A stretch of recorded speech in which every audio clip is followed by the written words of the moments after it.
কলমের আবিষ্কারক বৈজ্ঞানিকের নাম কি? কলমের যিনি আবিষ্কার করেছেন সেই বৈজ্ঞানিকের নাম কি?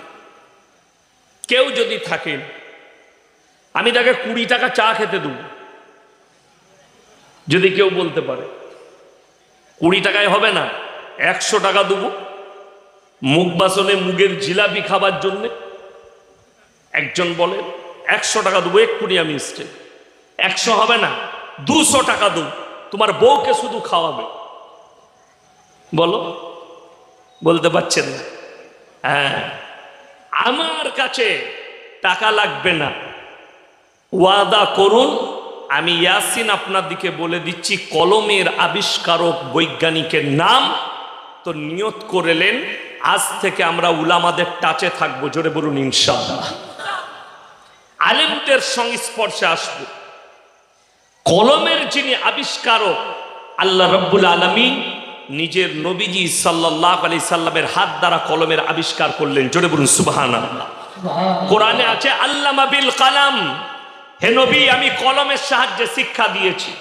এর তাফসীর ব্যাখ্যা বিশ্লেষণে গেলে বোঝা যায়, এবং আমাদের বাপ চাচাদের, আমাদের দাদুদের যুগে গেলে, আমার আব্বাজির যুগে গেলে আমরা বুঝতে পারি, ব্যাখ্যা এসছে গাছের ডালকে ছিলে কলম বানিয়ে সেটা থেকে লেখার নাম হচ্ছে কলম।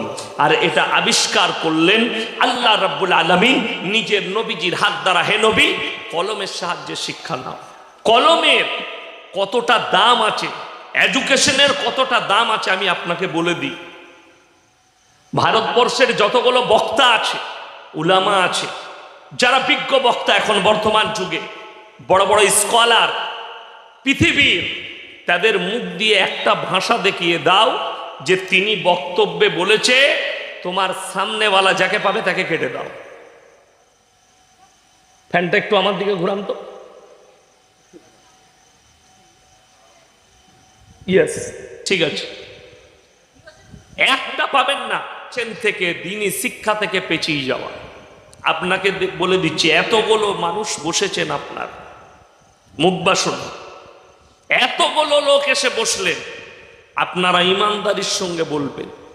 সকল মুসলমান, বেশিরভাগ ভাই জানে প্রত্যেকটা মুসলমান নরনারীর জন্য ফরজ দ্বীনি ইলম হাসিল করা, ঠিক কিনা কথা বলেন? সবাই জানে। তারপরও আমি চ্যালেঞ্জ দিয়ে বললাম 98% লোক কোরআন ভালো করে পড়তে জানে না, ঠিক কিনা কথা বলেন? একদম বাস্তব। আমার মুসলমান ভাই, চলুন। আপনি ভেবেছেন যে আমি এডুকেশন নিয়েছি, শিক্ষা নিয়েছি, দ্বীনি শিক্ষার প্রয়োজন নাই। কতটা প্রয়োজন বলি। আপনি বসে আছেন মুখ বাসনে, বেঈমান কাফের আপনার উপরে জাল বিছিয়েছে। বিসমিল্লাহ, আলহামদুলিল্লাহ। বেঈমান কাফের আপনার উপরে মারাত্মক জাল বিছিয়েছে, যে জাল থেকে বেরোতে পারবেন না সহজে। আপনাকে এমন জালে ফাঁসিয়েছে, একটা একটা করে প্রমাণ দেবো তাদের জালগুলো কিভাবে আপনার উপরে বিছানো হয়েছে, এবং তারা কামিয়াবি অর্জন করেছে। তাদের জালেতে তারা কামিয়াবি লাভ করেছে। ওই জন্য আল্লাহ কোরআনে কসম খেয়েছেন, ওয়াল আসরি ইন্নাল ইনসানা লাফি খুসর। জাওয়ানার কসম, মানুষ ক্ষতিগ্রস্তর মধ্যে রয়েছে। যে মুসলমান ভাইরা বসেছেন শুনেলেন। কচু দেখেছেন? কচু পাওয়া যায় না? কচু রান্না করে খেতে খুব ভালো লাগে, গোশ দিয়ে, মাছ দিয়ে। ওই কচু গাছের পাতায় পানি দিলে পানি থাকে না, পড়ে যায় ভাই, পড়ে যায়। মুসলমানের ইমানটা ঠিক ওই রকম জায়গায় দাঁড়িয়ে আছে। একটু ডিসব্যালেন্স হলেই আপনার ইমান পড়ে যাবে।